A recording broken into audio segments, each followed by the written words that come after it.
We are... We did it! Yes. Oh no. There's too many wires over here. Hang on. Yeah.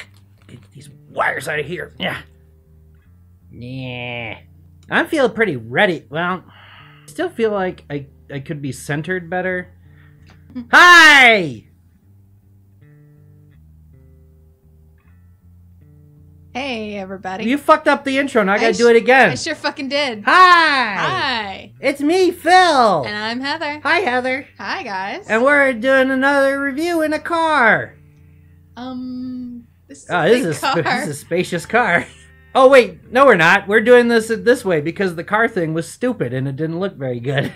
Yeah, and it was copying some other dickwad. Who? I don't know, some James Gunn type guy. Okay, yeah, you're Who? I've never copied anyone ever. I'm a totally original person. You're right. My bad. And we saw a movie. Oh, we saw a movie. Yeah. This one over here. I've never seen her viscerally react as many different ways as she did during this movie. Oh my god. This movie. This is one of the best horror movies I've ever, it's the best horror movie I've seen since Cabin in the Woods, easily. In recent years. I can't think of a better horror movie I've seen that I've been this happy about leaving the theater since Cabin in the Woods. Yeah. There's movies before that, of course. Yeah. I didn't like The Babadook as much as I liked this. I thought The Babadook, I felt like this was like adult Babadook. This is like The Exorcist meets Babadook at some level. Yeah, it was. Much like The Babadook, it was a family type movie. Well, let's tell them what we saw. Yeah, because I mean they didn't see the description, but all my friends are dead and they don't like me anymore. They moved along, they changed, and now they find me quite a bore. Way back then it was okay to be a little weird, but all my friends are dead and some have even grown a beard. Hereditary! We saw Hereditary. Holy shit.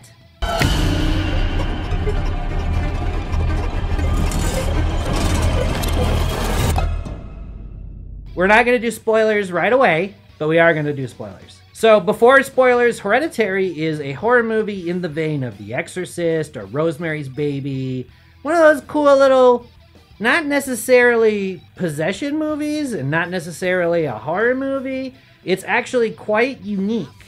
Very suspenseful. It's like a hybrid of horror and suspense. I haven't seen The Killing of a Sacred Deer, but I imagine I would have a very similar reaction to The Killing of a Sacred Deer to this movie. Hereditary it's not the smartest movie in the world ever. It does use a lot of horror cliches, but those horror cliches are used in such a way that I'm frankly surprised that they never ever feel like cliches.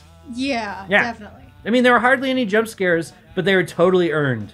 First off, let's talk about, gosh, what can we even talk about without spoiling this movie? Well, like I said, it's in the vein of like an Exorcist. It's very intense, but it's not like a torture porny thing like House of a Thousand Corpses or it's Devil's Rejects or anything like that. Devil's Rejects has a visceral reaction from me, but the opposite of what this movie did. That movie, it's like you're watching it and it's horrible and you're having a heart. There's this part in Devil's Rejects where he cuts a guy's face off and he wears it and it's all visceral and crazy looking and realistic and shit because Rob Zombie does that kind of stuff really well. And it is not like that at all. No. But it's no less intense. There are gory moments in this movie. Yeah. And they are shocking. Yes, they are. But they are earned. Yep. And it's not... I never felt ripped off or cheated. No. I felt like everything was earned. No one was waiting at the end of a hallway, and then the characters walk up to the hallway and they go, "Person?" And then the person turns around and goes, "Ugh," face. It was all really earned. There's a shot where one character is at a down angle and there's another character that's behind them but in the rafters. Mm-hmm. And I've seen that effect before. And I knew when the camera was going to move and we see it again that the person in the rafters was going to be gone. even though I knew that, it did not diminish the suspense whatsoever, and that might have been the only horribly cliche moment. But it wasn't terribly cliche. Like, I was actually expecting at that point for them to be like right behind them. No, and it was yes, true. And the reveal of where that character is, it takes a little bit longer. Did you notice right away? I noticed right away, so I was freaking out, but they pan up very, very, very slowly, and you're like, what? What's that in the back? Oh, it's a person in the background. God damn it. And the other thing, too, with this particular scene, and this isn't spoiling much in that you'll get to it when you get to it, but like, in this particular scene where this particular character is up there, they're up there a while.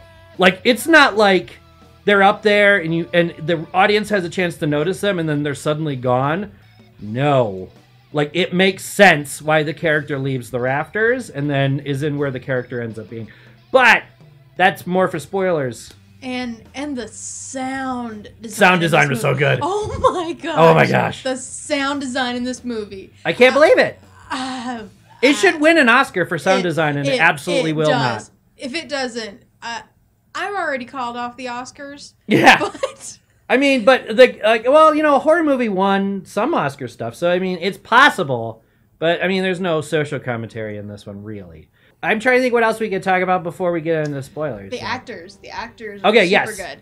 So what was her name? Tell me. The main character was Toni Collette. She's so good. She is amazing. I have only mostly seen her in like dramas. Yeah. And like I've funny seen her around. comedy type shows. Yeah. I have seen her around. Like, she looked really familiar to me. And like the half the movie, I was like, is that chick from 3 Billboards? And I was like, no, it isn't. No. She's too young to be that chick from 3 Billboards. But she reminded me of that chick from 3 Billboards. Yeah. So I don't know. It's not, like that's not a slight or anything. Like, I thought the actress was incredibly good. Yeah. The actor who plays Steven, the husband, was also very good. We don't see a lot of him, but he has to play the most boring part. Yeah. He's like the skeptical, worried about his wife, worried about his kids thing. And again, I want to point out, this movie uses cliches like crazy. This and again, like the Steve character is kind of a cliche character in horror movies, but like, I don't know, there's something about this movie and the way it uses cliches that they're fresh, they're almost original. Like, you could believe that. I mean, like, if you'd never seen a horror movie before, this would be a really shocking. This would be a terrible one to go into first. I think it's so slow too. I think to make somebody get ready for this, I'd probably show them Magic. Yes. Yeah, actually, Magic is a really good comparison too. Yeah. Except Magic's really based in reality, and this is absolutely not. And that's our cue for spoilers. Ta-da. Spoilers, if you don't want spoilers. Spoilers, go to this time code. Well, it might be above your head, actually. Go to this time code. Use whichever. My mother was a very secretive and private woman. I don't know if us spoiling it will actually ruin the movie for anyone watching it. Because, like, you can define what goes on in this movie, but the experience of the movie, I think, is 90% of it. Yeah. Like a good horror movie, the experience is really important. A lot of this is hard to describe how gory and visceral it is. And there's not that many gory scenes. No, not at all. And the ones that are gory, they're impactful. Yeah. It starts with a funeral of a mother.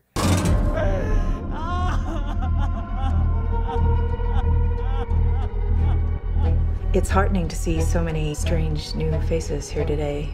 And a lot of these horror movies, and in this one particularly, it is setting us up to believe that the mother was, even in the very beginning, there's something fishy about the mom. Like the daughter says something about her being mysterious, and then we get right into the movie, like right after the funeral, we see the mom. She's not really like disheveled at all. She's not really upset that her mom's dead at all, and that's where we start the movie. Like, the movie starts with that, and the mom is seeing the grandma like as a ghost. So as the audience, we're like, okay, that's a thing.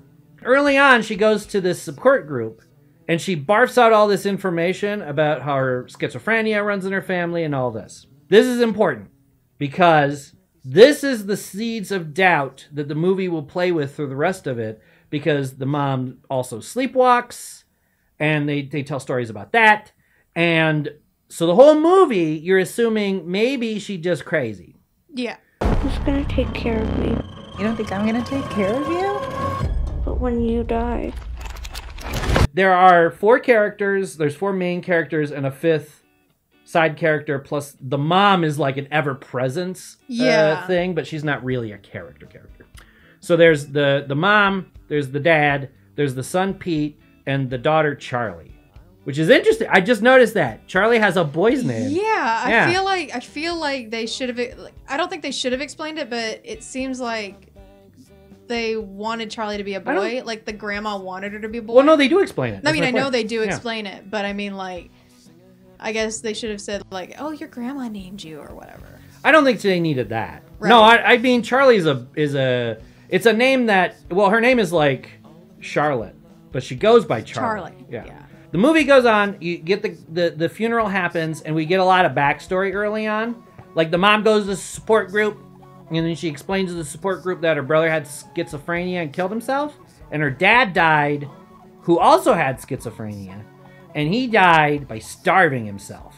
And that's she's a like, pretty scary way to go. Yeah. If I have to. And we don't see, like, I think a lesser movie would have cut to, like, him in a closet or something with him his face all gaunt. Like, all the room, or not the room, all the Ring style, you know what I mean? Like, the closet door would open, you see, like, him, like, yeah.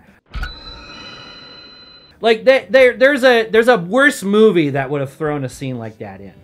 So, at any rate, so the dad kills himself, then the son kills himself. This is all, revealed in this one verbal diarrhea that she has. And it's very convincing. Like, they get out a lot of weird information with a lot of finesse. Like I said, like a lesser horror movie would use these tropes in such a way that they wouldn't be believable. But the acting and the build-up. Like, it's never like, ghosts everywhere. It's like... There's a slow build, and it's never necessarily always ghosts, but it might be ghosts. Like, there's like, I wouldn't call it a lack per se, but I would say that it doesn't overuse its horror elements. Right. Like, it's very tasteful with how it uses its ghosts, its ghouls, and its visceral, gory stuff. Another thing about this movie is it's kind of set in a doll's house. Yeah. Like, it sets up and you zoom into a dollhouse and it never zooms out. Never zooms out and it goes into the scene.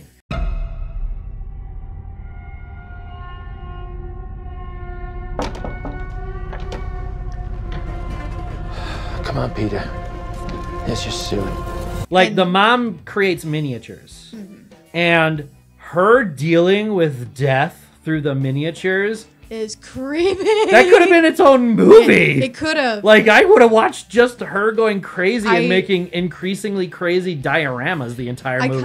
I kind of thought that's what it was going to be, because I knew about the dolls thing. Sometimes I swear I can feel them in the room. So the movie goes on, and the son is really aloof, and we don't really know why. And in a lesser movie, it would never be explained except that it's teenage angst. Yeah. And in the beginning, that's what it seems like. It just seems like he's like just teenage angsty or whatever. But what happened? So we get a reveal that should I say the kerosene reveal before the Charlie dying reveal? Yeah, definitely. But first, you should set up how she found out about the book, like because she tried. No, we'll get to that. Okay. That's at the end of the movie.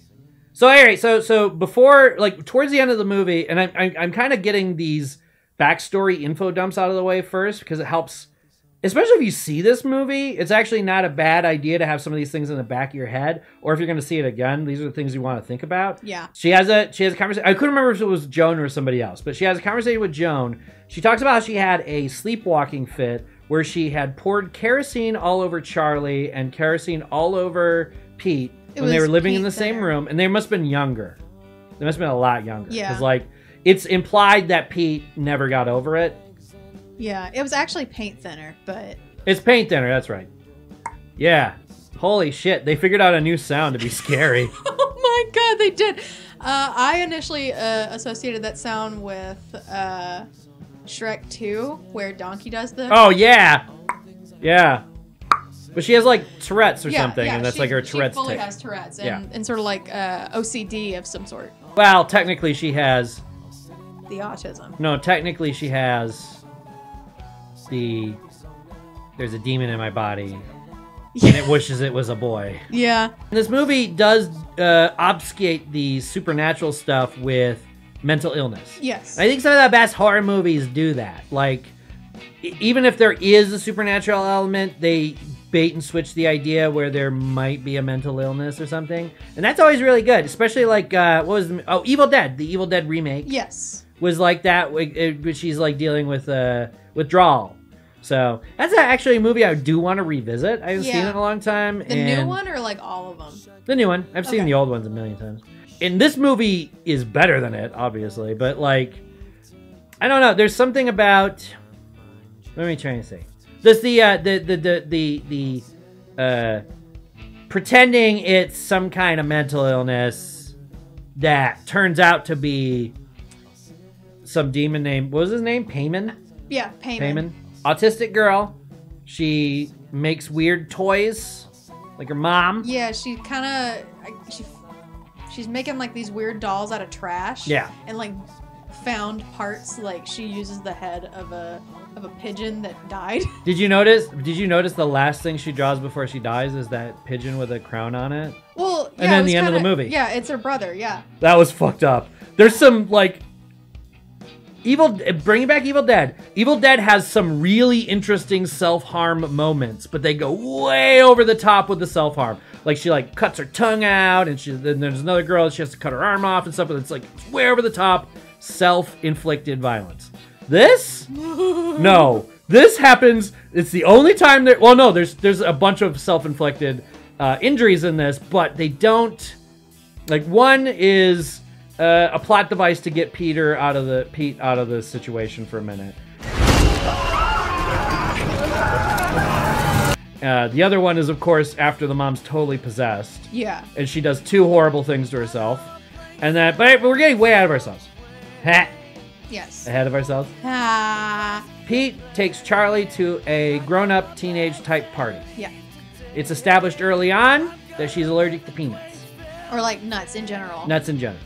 We see a very, very, very, very, very deliberate shot of somebody chopping up peanuts. Then we see a cake.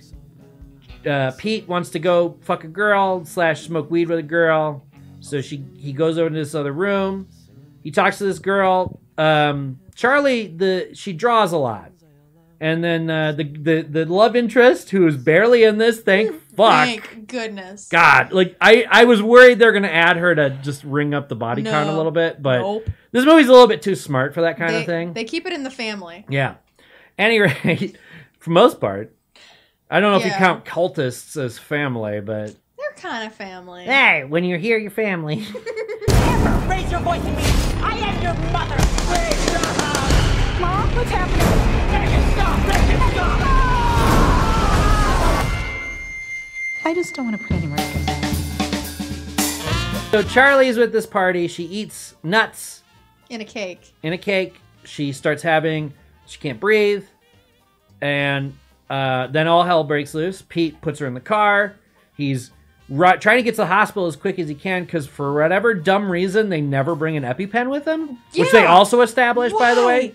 Why don't they ever bring an EpiPen? I think the implication later on is she's just a bad mom. Here's that moment where she goes, I never wanted to be a mom. So hang on. Yeah, hang on, wait. I can do that better. Hang on. I never wanted to be a mom. Wait, hang on. Okay, I can do that again. I never wanted to be a mom. That was a good take that time. I think the implication is she never has an EpiPen because she don't care. Like she kind of wanted her to die in a sense? Well, that's okay, so getting back to the turpentine, that's why I brought it up early. I think subconsciously the mom is trying to kill the demon girl. I can see that. But she doesn't know why. Like, it's like a subconscious thing. Like, there's some kind of maybe a good force or something, maybe an angelic force or something that's been trying to get her to kill both Pete and Charlie, but she fails. That's what that whole turpentine lighter, like lighting them on fire kind of thing. That's where all that comes from. They go to this party. She's having a bad reaction. He's trying to get her to the hospital. She's choking in the back seat. She rolls down the window. Sticks her head out. Sticks her head out of the window. Pete's trying to Drive. He's going really like fast. 80 miles an hour. There's a dead something in the road. He swerves. Wait a second. Was that the grandma? No, it was like a cow or a Are you deer. sure? We need to watch it. Are you sure it wasn't the grandma? I'm pretty sure. Because the post. Okay, so anyway, so they go. She swerves, and her head's out the window. There's a light post. Her head gets cut off. We don't see it. We see something slightly more graphic, which is like the implication of it, which is worse. When we see the light pole, is it after we see the head, or is it after? Is it right then that we see the symbol on the pole? There's a pole. That pole that cuts her head off. There is a symbol engraved on it. Yeah, like kind of like graffitied on there. Yeah, it's like these curls and like lines. It appears later in the movie. It's also mirrored in the grandmother's necklace that she's buried with. We've seen it before. We just haven't known that we've seen it. Right. We keep seeing it. Speaking of weird things in the background, there's this funeral scene where Charlie's like saying goodbye to the grandma, and in the background, there's this creepy dude that's staring kind of straight at us, the audience, and at her, looking like that, and he's so fucking creepy. And then you see that guy later in the movie. There's that guy in the dark corner that Pete sees first, and he's smiling just like that guy. Yeah, So Charlie's dead.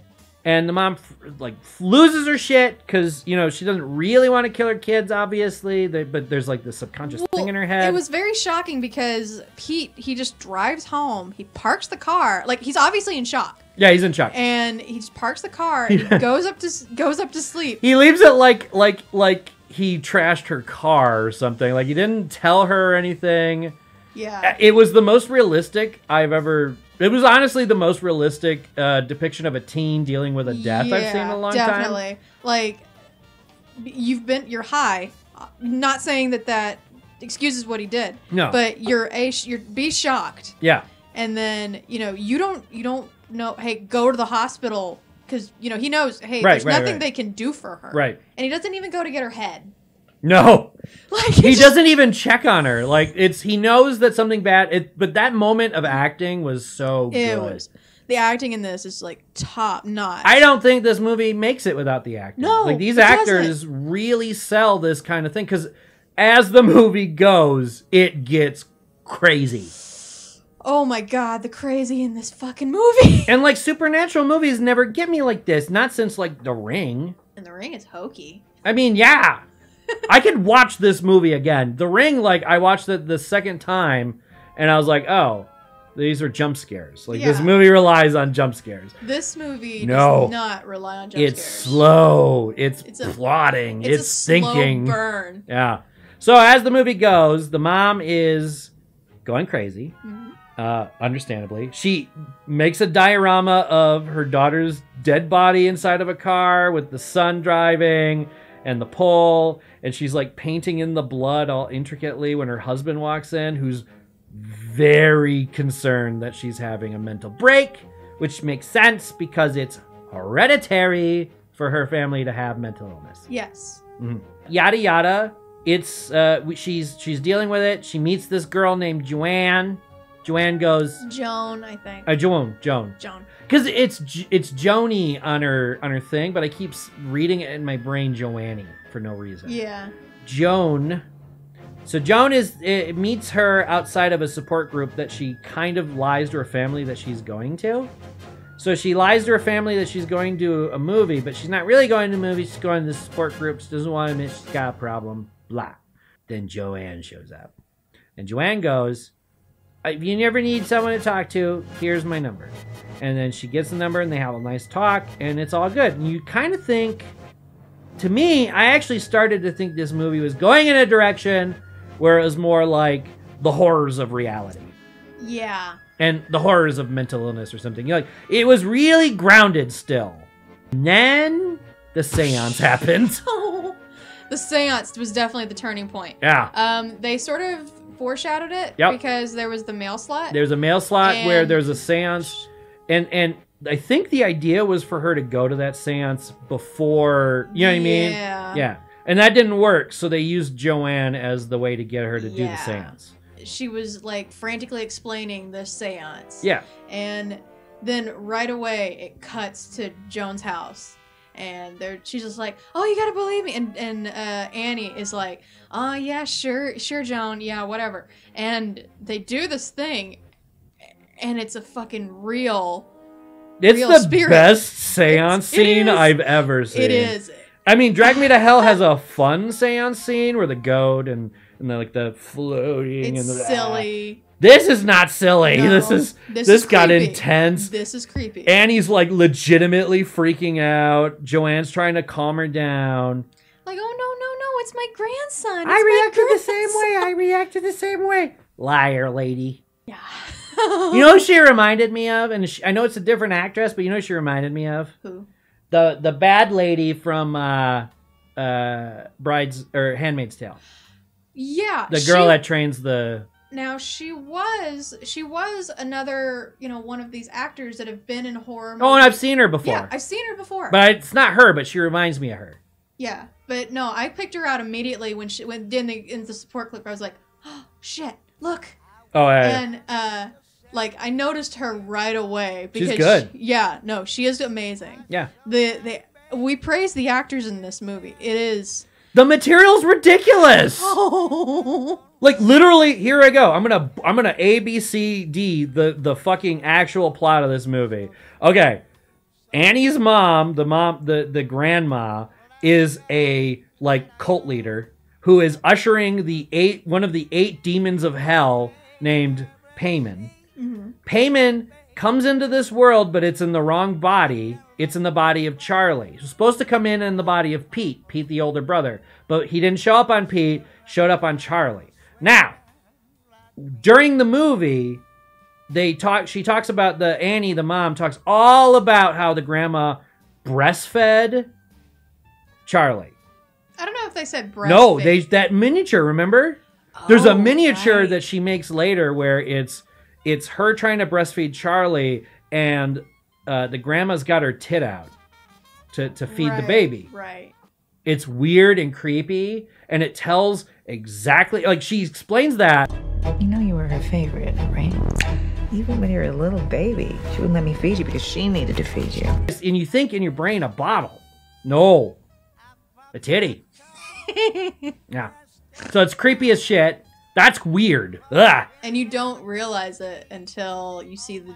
Did you see the miniature? Yeah. Yeah.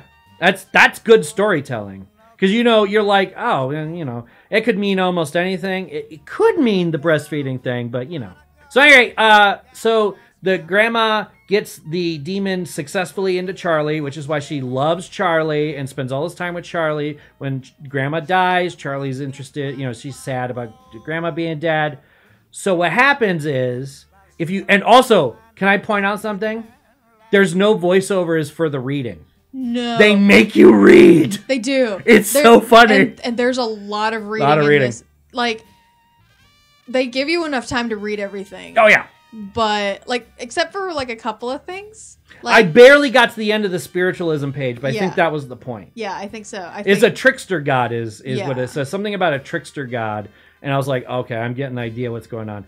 It's literally like the plot of Exorcist 2 or something where they say Pazuzu and stuff all the time, except serious. I feel like somebody was like, because Exorcist 1's good, Exorcist 3 is good. They're the same guy that did both two.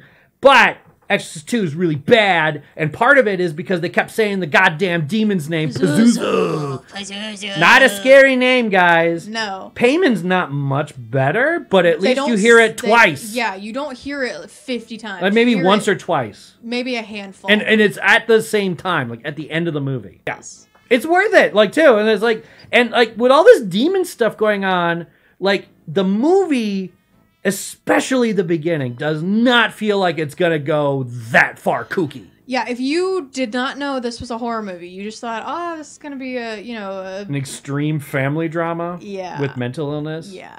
I kind of thought it might turn into like a serial killer slasher type thing. Yeah, me too. I was a little worried it was going to be like, oh, no, you're my dolls now, or something like that. Yeah, that seemed a bit like, that it easily could have done that. A lesser movie probably would have. Oh, A yeah. lesser movie would have had worse actors, like would have had really bad actors who just ham-fisted the whole thing. Yeah. They got like shit. This, I know this movie, she movie was. I'm deserves an I'm Oscar. not gonna lie. Like I looked over at her. She almost threw up at that severed head. Right? Like You were dry heaving, were you not? I was getting real close. Like You were like distressed by the severed head. I was really close to having to get up and go out and I saw that. I thought you were gonna throw up. I two legitimately times, did. 2 times I nearly barfed in this movie. Is that with the ants The ants, yeah, the ants. on the kid's face? Yeah. Ugh. Like I don't like ants. I say that my biggest fear is snakes, but I've seen ants just decimate a snake corpse, and that is terrifying. Yeah, ants It's are fucking absolutely terrifying. And I live Well, in the they're South. a carrion beast, man. Carrion beasts are scary. Yeah. And I live in the South where bugs reign supreme. Yeah. So No, people will leave houses when the bugs show up. yeah. Honestly, you're saying it needed all of these things to turn into a bad movie, but it doesn't. No. It just needs to have this same plot with worse actors and worse story progression, and like this movie so very easily could have been god fucking awful. And this was at Sundance, I think. It was either at Sundance or Cannes. That's how I heard about it. Okay. And they were like, oh, this movie's so terrifying. People are getting up and leaving. Yeah. And I was just like, what the fuck? I gotta see this fucking movie. It's tense. And I was worried. I was like, everyone's talking this movie. I'm like, oh shit, it's gonna be I terrible. was worried it was going to be like a Mother. Yeah, me too. Not that I mean, I just don't like Darren Aronofsky, so like all of his movies to me are kind of. And they don't hit you over the head with the religious symbolism or any of the symbolism. There's no religious symbolism. No. This is all kooky demon Yeah. shit. All kooky occult shit. Yeah. Like, it's very occult. Oh, yeah. If you like occult movies, you're gonna love this. I'm not joking. You watch Rosemary's Baby, The Exorcist, and this, and you're gonna have a great night. Like that's a And great. magic. No. You gotta go demon themed. Oh, Yeah. right. Okay, but anyway, that was but this movie, like I said, this movie could have been so much fucking worse. But it was great. I really enjoyed it. It was a piece of art. Hereditary. If you got it in your theaters by the time you see this, go see it. It is worth it. If you like horror movies, if you like demon horror movies, if you like fucked up shit, this is a really good fucked up movie. Is there anything else you want to say about this before I do some business and then we can go? I don't think I have anything else to say. It's just go watch it. Go watch it. I don't know when I'm going to make my perspective. I've been kind of writing episodes. Nothing's been like yelling at me to be great, and I want some time. So, my consolation for you guys, I have a new show that I want to come out that I will be hosting all about League of Legends. I know. Shut up. I'm trying to sell this. If you do like League of Legends, I think you'll find that my stuff is going to be interesting compared to some of the other people that have done this in the past. If you don't like League of Legends, there will be episodes that I will make specifically for you, but don't assume. Most of them are going to be for the League fans. So that show's going to be called Infinity Bronze. Heather's going to stop making faces. I'm also going to be doing my own Stoned Vlogs. Yeah. Now you're excited again. Very. So it's not just going to be Fat Shit Michael and Pretty Heather. It'll be me. I'll do a few too. And I'll let you know what I'm doing, like what I'm thinking about doing. And since it's June and it's Pride Month still, I want to talk about. I don't know if I don't know how long the episode will be or whatever, but I want to talk about how disappointing it is that Corpse Bride isn't a polyamorous story. Everything in that movie leads to Johnny Depp's character getting with both of those girls. Yeah. And I don't understand why it doesn't happen. Why can't it be? Yeah. Why can't he share? Well, why can't both those two drink the poison and then they can be in Dead Town forever? Yeah. Johnny Depp was clearly having more fun in Dead Town. Yeah, he hated his family. She hated her family. And they would have all been better off dead. Yeah. Well, in this universe. In that particular universe, it seems like it's a laugh riot to be dead. But at any rate, but it's a bad movie, Corpse Bride. But it has so many interesting bits of potential. So I'll probably do an episode on that. But I want to talk about it for Pride Month just because I think that it was a missed opportunity that they weren't a polyamorous relationship at the end. Which isn't exactly, they don't put P in there for LGBTQ or nothing, but LMNOP. they really should. I just want to see Johnny Depp fuck a corpse. What's wrong with that? What's wrong with you people that is a thing that's weird for you? Maybe you should think about your hang-ups.